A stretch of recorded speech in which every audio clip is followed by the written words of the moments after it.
Preparing for a software engineering at JFrog interview? You've reached Candy Mentor, and this video is for you. We'll walk through 20 key questions you're likely to face. For each question you'll see a sample answer followed by the key points to cover. Subscribe, like, and share, and drop a topic request in the comments. Question 1. How would you design a highly available artifact repository similar to JFrog Artifactory? I would separate metadata from binary content. Stateless API nodes would sit behind a load balancer, while a replicated database stores package coordinates, permissions, and checksums. Large binaries would use durable object storage with regional replication and deduplication. Caches would reduce repeated downloads, and health checks would remove failed nodes automatically. I would define consistency requirements explicitly. Metadata rights need strong guarantees, while cross-region replication can often be asynchronous.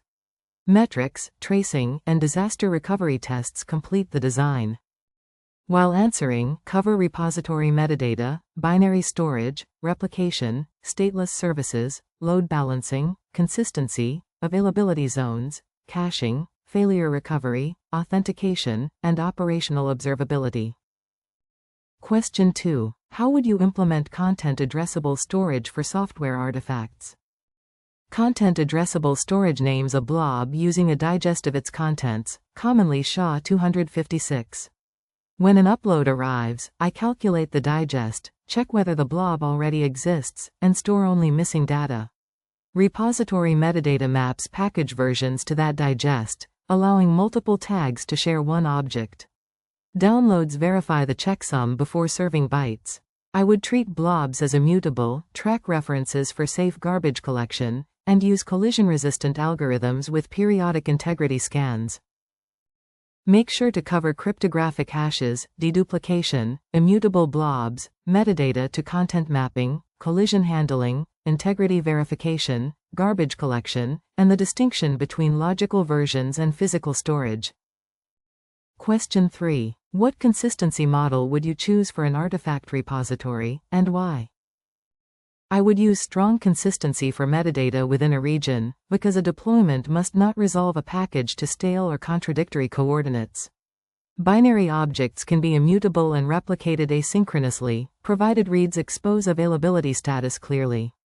For cross-region access, read-after-write consistency for the publishing client is valuable, while ordinary consumers may tolerate brief replication delay.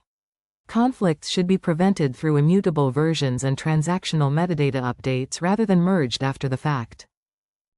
In your answer, distinguish strong, eventual, and read-after-write consistency. Discuss metadata versus binaries, replication latency, user expectations, conflict resolution, and how CI/CD workflows influence the choice. Question 4. How would you design resumable uploads for large Docker images or package files? I would create an authenticated upload session with a unique identifier, expected size, chunk size, and overall digest. Clients upload numbered chunks, and the server records durable completion markers so retries are idempotent. Chunks can be transferred in parallel, but the finalization call verifies every part, size, and checksum before publishing metadata. Sessions should expire and have garbage collection for abandoned data. This approach improves reliability on unstable networks without exposing incomplete artifacts. Be sure to mention chunking, upload sessions, offsets, checksums, retries, idempotency, expiration, parallelism, cleanup, authentication, and final validation before making an artifact visible. Question 5. How would you prevent duplicate artifact uploads under concurrent requests? I would make the content digest the idempotent identity of the binary and enforce a uniqueness constraint at the storage layer. Concurrent requests can upload temporary data, but only one transaction creates the canonical blob reference. Others reuse it after validation. Repository metadata publication would occur in a separate transaction with clear states such as uploading and complete. Clients receive the same result for safe retries. This avoids duplicate storage while preserving correctness under races. Focus on idempotency keys, digest-based identity, unique constraints, transactional state transitions, concurrent request behavior, race prevention, retries, and avoiding unnecessary binary transfers. Question 6. How would you build a secure dependency proxy for Maven, NPM, or Docker packages? I would resolve packages through configured upstreams, cache-verified responses locally, and record the source, digest, timestamp, and requesting project. Namespace-aware routing and allo lists help prevent dependency confusion attacks, especially when internal names overlap public registries.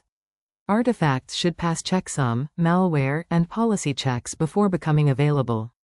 Credentials stay in a secret manager, not package metadata. A cached last known good version can keep builds running during upstream failures, with audit logs for every resolution.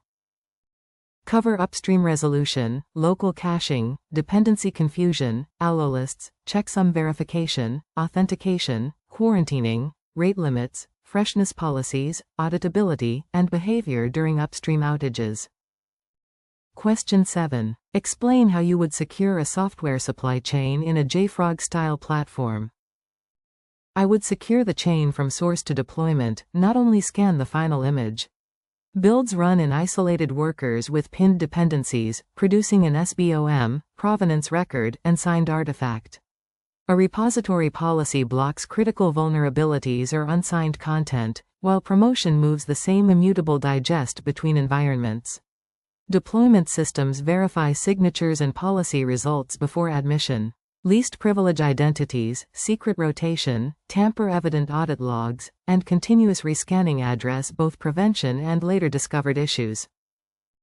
Discuss artifact provenance, SBOMs, signing, vulnerability scanning, admission policies, least privilege, build isolation, immutable promotion, dependency pinning, and audit trails across development and release stages.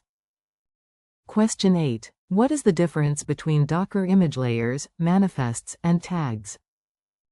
A Docker layer is an immutable file system change identified by a digest. The image configuration describes runtime settings and references those layers.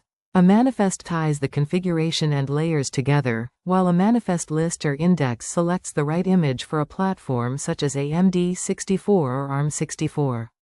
A tag is only a mutable human-readable pointer.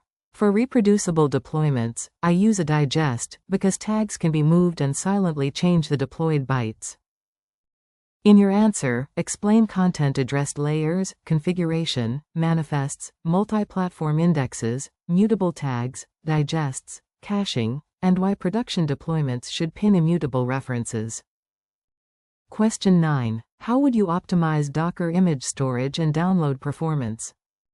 I would maximize layer reuse by placing stable dependencies before frequently changing application code and by using multi-stage builds to remove compilers and temporary files.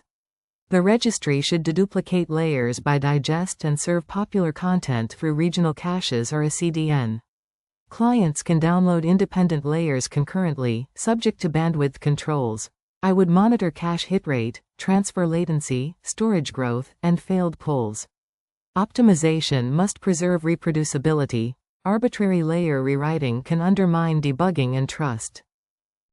Mention layer reuse, build ordering, compression, registry caching, CDN behavior, parallel downloads, garbage collection, image slimming, digest deduplication, and measuring bandwidth, latency, and cache hit rates.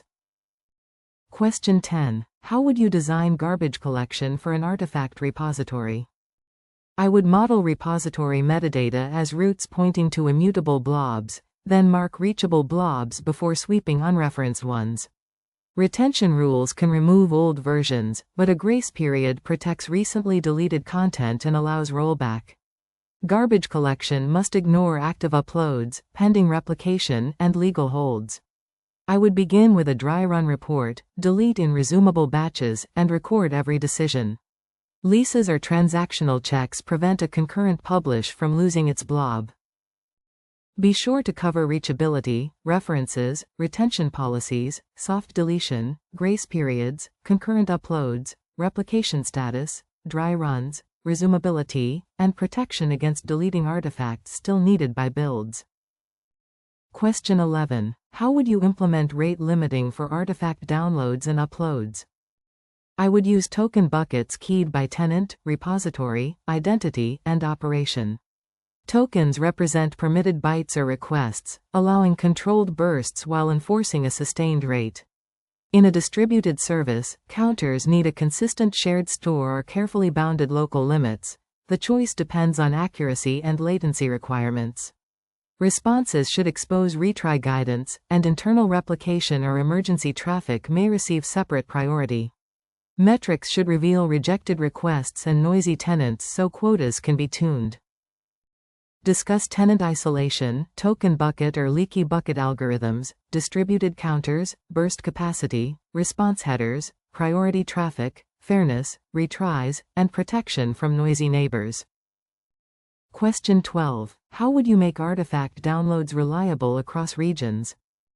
I would route clients to the nearest healthy region and maintain replicated immutable blobs there. A global traffic manager can fail over when health checks detect errors, while metadata indicates whether a requested digest has arrived locally. Downloads should verify checksums and retry from another region if corruption or interruption occurs. CDN caching reduces repeated transfers, but cache invalidation is simpler because content is immutable. I would balance latency and resilience against cross-region storage and egress cost. Focus on regional routing, replicas, health checks, checksum validation, failover, replication lag, CDN caching, consistency expectations, bandwidth costs, and recovery from partial or corrupt transfers. Question 13. How would you diagnose a CI/CD pipeline that suddenly cannot download dependencies? I would first determine whether the failure affects one project, one region, or every client. Then I would inspect pipeline logs for HTTP status, dependency coordinates, and timing, followed by repository metrics, authentication events, DNS, network paths, and upstream health. A 401 suggests credentials, 403 may indicate policy or quota, and 5xx points toward service or dependency failures. I would compare recent configuration changes, test a known good artifact, restore cached versions if safe, and document the root cause. Mention narrowing scope, checking recent changes, DNS and connectivity, authentication, repository health, rate limits, cache state, upstream availability, logs, metrics, traces, and rollback or fallback options. Question 14. What observability would you add to an artifact management service? I would track latency, traffic, errors, and saturation, then add artifact-specific measures, upload and download throughput, cache hits, checksum failures, replication lag, storage growth, scan duration, and queue depth. Structured logs would include request, tenant, repository, digest, and region without leaking secrets. Traces should follow a request through authorization, metadata, storage, and upstream calls.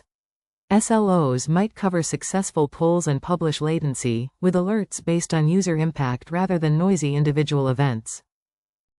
Cover golden signals, repository-specific metrics, structured logs, distributed tracing, audit events, cardinality control, alert thresholds, SLOs, and correlation between user-facing failures and backend dependencies.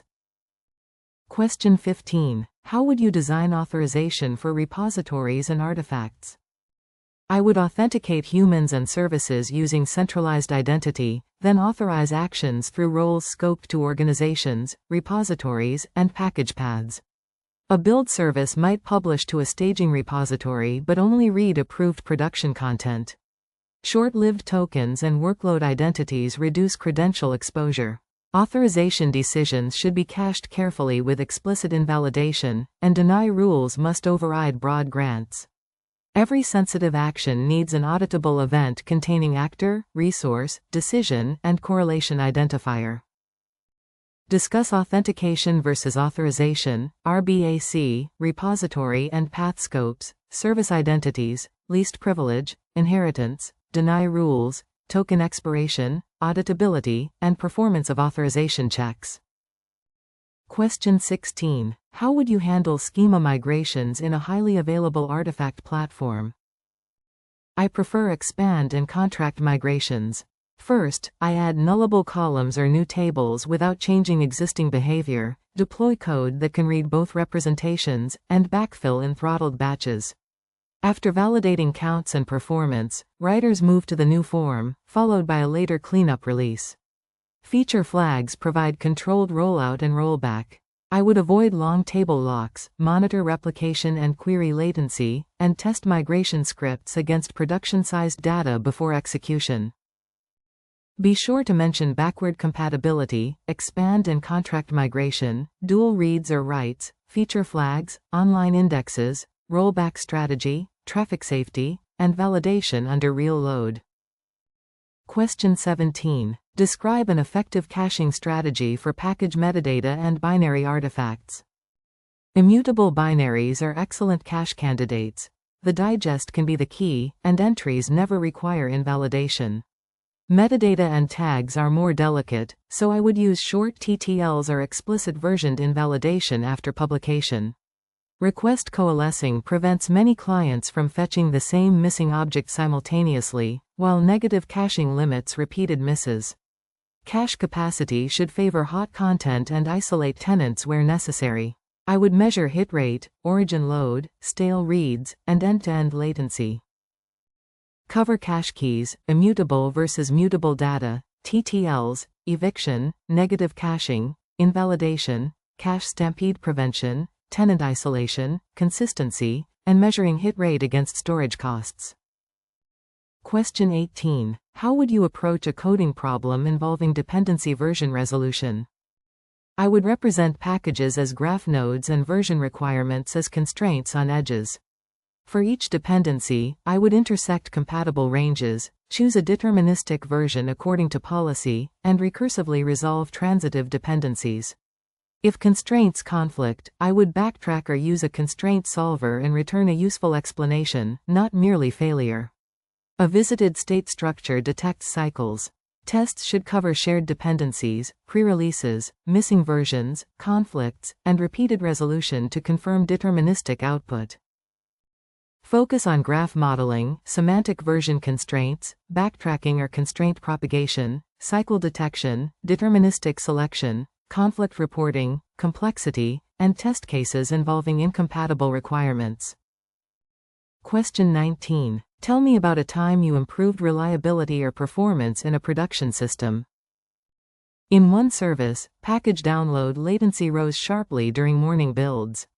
I used dashboards and traces to find repeated metadata queries and synchronized cache misses. I introduced digest-based caching, request coalescing, and an index for the hottest lookup. After a staged rollout, P95 latency dropped 55% and database load fell 40%. I added cache hit and stampede metrics, documented the trade-off between freshness and load, and created a regression test for the traffic pattern.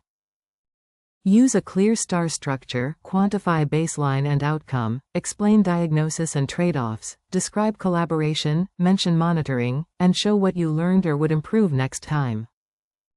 Question 20. How would you prioritize a feature request that conflicts with security, reliability, or technical debt work?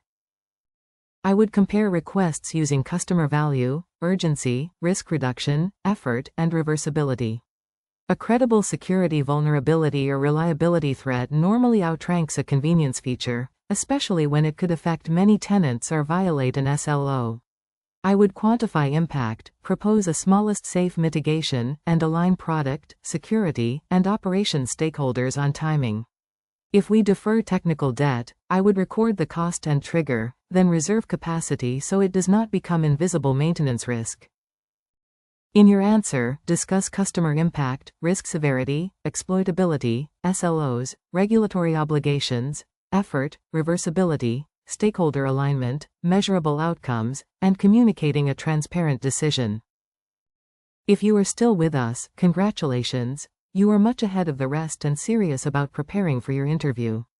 We hope we were able to add value to your preparation and create some helpful content. Do not forget to like and share this video. Your small act can do great things for us.